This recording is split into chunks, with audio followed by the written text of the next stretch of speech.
영덕 지품과 남정, 경곡, 축산중학교 이렇게 학생 수가 적은 학교 4곳을 하나의 기숙형 학교로 통합하는 거점 기숙형 중학교가 영덕에서 추진되고 있습니다. 최근 지역 학부모 142명을 대상으로 설문조사를 벌인 결과 105명이 찬성해 학부모 3분의 2 이상의 동의로 기숙형 중학교 설립이 본 궤도에 오를 전망인데요. 그런데 한편에서는 중학교 통폐합 문제를 걱정스럽게 바라보는 시선도 있습니다. 오늘 이 시간에 그 이유 한번 들어볼까요? 먼저 영덕교육지원청과 기숙형 중학교 추진위원회에도 인터뷰 요청을 드렸습니다만 성사되지 않았다는 점은 청취자 여러분께 먼저 양해를 바랍니다. 도움 말씀 주실 분은 박수환 씨입니다. 전화 연결되어 있습니다. 안녕하십니까? 안녕하세요. 박수환입니다. 네. 박수환 선생님은 어떤 일 하시는 분이십니까? 저는 자그마한 벤처기업을 운영하고 있습니다. 네, 영덕에서 지금 사시고 계시죠? 네, 아닙니다. 저는 활동 지역 부산입니다. 여기가 영덕이고요. 아, 그렇습니까? 네. 그러면 4개 학교 중 지금 거론되는 학교 중에서 어느 학교에 다니셨습니까? 네, 축산중학교를 졸업했습니다. 아, 축산중학교. 네, 축산중학교가 14년이 되고 있거든요. 네. 지금 약 한 40년 지났고, 예. 아마 졸업생이 한 15,000명 이상 되는 걸로 그렇게 예측이 됩니다. 예, 그렇군요. 네. 그러면은 축산중학교를 졸업하셔서 이제 부산에 사시는데 거기 부산 동창회장 같은 거 맡으셨나요? 그렇습니다. 예, 동창회장. 예, 부산 동창회장이십니까? 그 기숙형 중학교로 세워진다는 그런 계획 자세히 아실 텐데요. 그렇습니다. 영덕읍 도심지를 중심으로 본다면은 학교 간의 거리는 어느 정도나 되는 겁니까? 네. 아마 이번에 통폐합 학교 4개 지품하고 남정, 경곡, 축산 이렇게 있는데요. 네. 영덕 내로 기준 보면 제일 가까운 곳이 축산하고 지품입니다. 13km 정도 되고요. 네. 그 다음에 경곡이 24km 제일 멀고, 네. 남정이 그 다음 17km 정도 됩니다. 예. 이 4개 학교를 보면, 네. 이게 통합할 때 이렇게 서로 방사 형태로 있으면 원점 기준으로 항상 지리적으로 유리한데, 아시다시피 이 4개 학교가 대부분 7번 국도로 남북 방향으로 일직선으로 있기 때문에 네. 상당히 좀 거점 학교의 위치적인 문제가 좀 있습니다.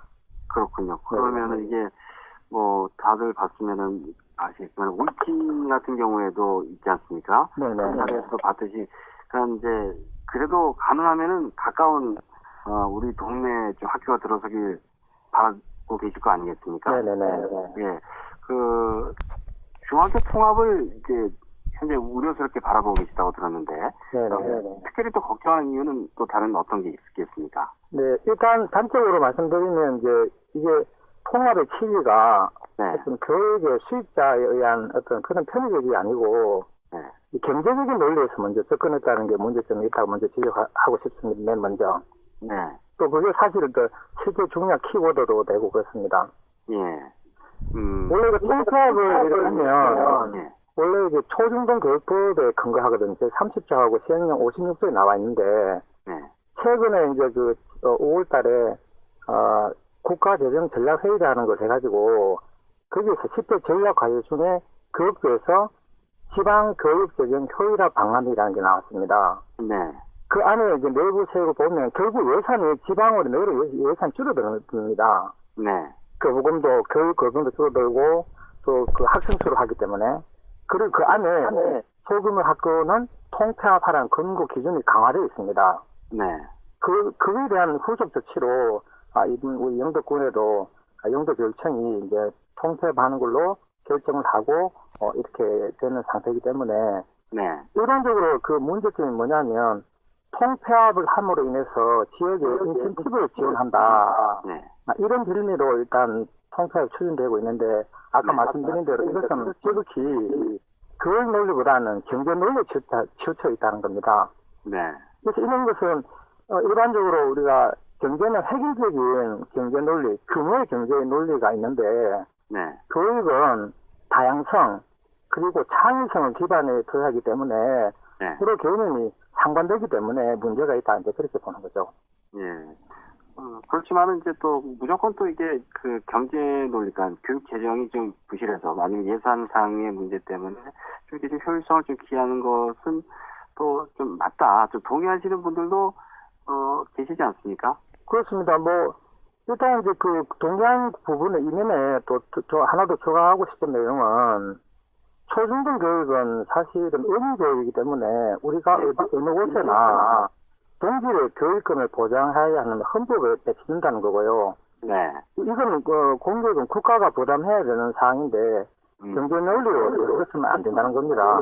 그렇습니다. 그런데도 이번 설문 결과에 높은 찬성률과 참여율이 나왔지 않습니까? 아까 말씀드린 대로. 네. 이것은 이제 먼저 지역교육청, 관이 먼저 앞장서서 주도했다는 겁니다. 그리고 또 그 앞장서는 이면에 통합추진위원회를 만들었는데 이 위원회가 어느 법령에도 근거가 없는 겁니다. 근거가 없고 또 구성요원을 보면 각 학교의 운영위원회 회원들이 많이 참여하고 있기 때문에 조금 이제 그런 이제 관주도에 또는 민간이 또 약간 앞세우는 듯한 이런 그 모양새로 그다음에 또 나서 있고 그다음에 이제 그 설문조사를 할 때 장단점이라든지 이런 부분이 제대로 좀 잘 어필되지 아니하고 네.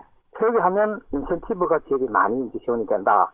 그러므로 거점 기숙형을 만들면 양질의 교육이 제공된다. 이런 단편적인 논리가 앞선 결과 아니다. 이렇게 제가 봅니다. 그리고 또 표본에도 문제가 있다는 거죠. 네, 표본조사 이런 것도 다시 좀 이따 여쭤보고요. 네. 그러니까 이제 지금 초중학교가 없는 지역 같은 경우 달산면이라든지 창수면의 사례에서도 이제 보면 알 수 있듯이 학교가 없어짐으로써 지역 자체가 또 좀 쇠퇴하는 부분이 좀 가속화될 수 있는 부분도 있죠. 그거는 당연한 이제 지적이시고요. 네.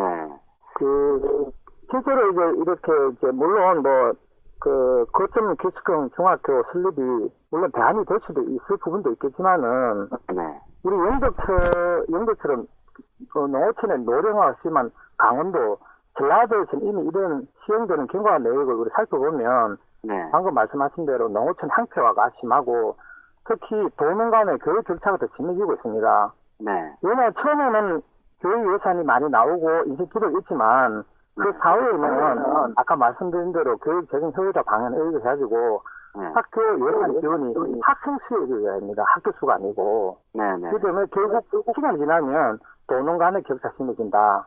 그다음에 또 거점 학교 유치하는 과정에 기존에 영천, 가까운 영천도 보면 지역 간 갈등이 많이 심화되고 있기 때문에 덕보다는 실이 많다는 이야기입니다. 그래서 이러한 현착오를 더 이상 영도에서는 반복하면 안 된다는 것입니다. 네. 근데 이제 학생 수 감소로 이제 교육 여건이 열악한 상황에서 정상적인 교육 과정 운영이 곤란한 부분도 생각해 볼 문제는 아닌가 싶은데. 맞습니다. 예를 들어서 교사의 전문성이라든가 학생의 학습권을 좀 침해받는 문제가 또 지적을 받고 있지 않습니까? 네, 그래서 기숙형 중학교 설립이 그 대안으로 주장되는 거 아니겠습니까? 네, 그건 어떻게 생각하십니까?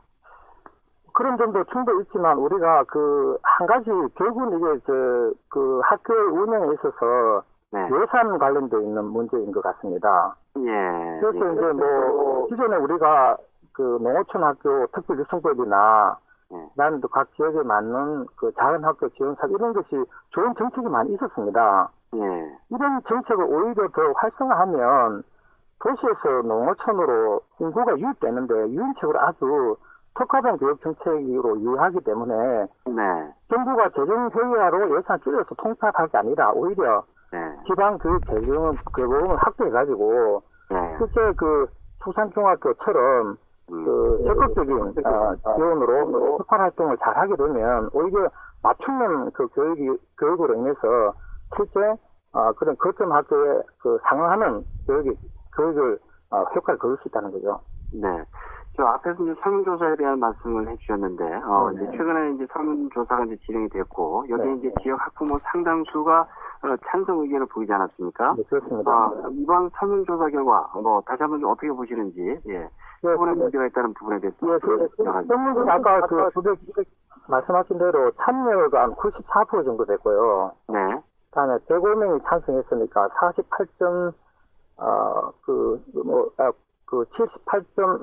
78.4%의 찬성률이 나오는데, 이 부분은 아까 말씀드린 대로 그런 표본조사에도 문제가 있지만 방법론에도 문제가 있습니다. 즉 다시 말씀드리면 지역교육청이 교육청 공무원의 직접 설문 대상 학부모를 과거 방문했다는 겁니다. 네. 그래서 그러니까 당연히 그렇게 실시했기 때문에 참여율이 높을 수도 있고, 그 다음에 또 찬성률에 관해서는 또 아까 말씀드린 대로 단편적인 어떤 전달 사항이 있었기 때문에 이게 설문이 찬반입니다. 찬반. 그러니까 그렇죠. 그렇기 때문에 찬반을 묻는 유기명 예, 그렇습니다. 그또 방법론에도 조금 문제가 좀 있고 이렇기 때문에 네. 실제 그 본의적인 그 학부모의 의사와는 상당히 거리가 있는 것 같습니다. 예. 또 우리 이제 아까 말씀드린 초등교육법 제30조 보면 네. 이런 학교의 통합 운영에 대한 것은 지역민의 다양한 의견을 수립해 절차를 거쳐야 한다고 명시되어 있는데 이거에 대해서 비교를 보면 현재 재학 중인 중학생, 교사, 직원, 졸업생, 지역 주민 이런 분들의 다양한 그런 의견을 그 표현을 확대해가지고 해야 된다는 거죠. 그 설문조사가 이제 일단 대상은 학부모에게 설문조사서를 우편을 발송한 후에 예. 반송용 봉투를 이제 회수하는 방법이었는데 이게 이제 안 계시는 경우에 부재로 인한 그렇습니다. 경우에 한해서는 이제 방문 조사를 실시를 했고요. 그렇습니다. 이제 말씀하셨듯이 찬반을 묻는 유기명 설문 조사인데 물론 이제 이거는 조사 방식이나 이제 방법에 대한 이제 지적은 있을 수는 있겠습니다만은 여러 가지 의견을 이제 개진하셨는데 그렇다면요 현재 그 영덕 지역에 추진되고 있는 이 기숙형 거점 중학교 설립 문제를 선생님께서는 어떻게 풀어나가야 한다고 보십니까?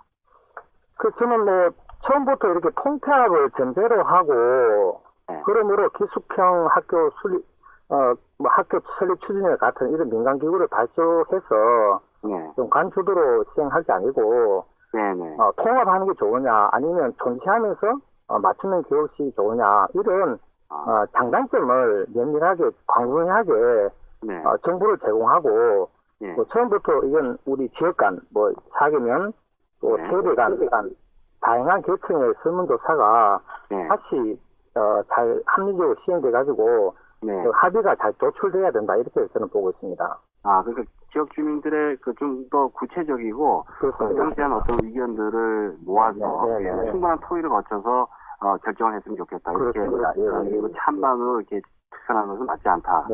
이렇게 보시는군요. 예, 알겠습니다. 예, 오늘 말씀 잘 들었습니다. 고맙습니다. 감사합니다. 네.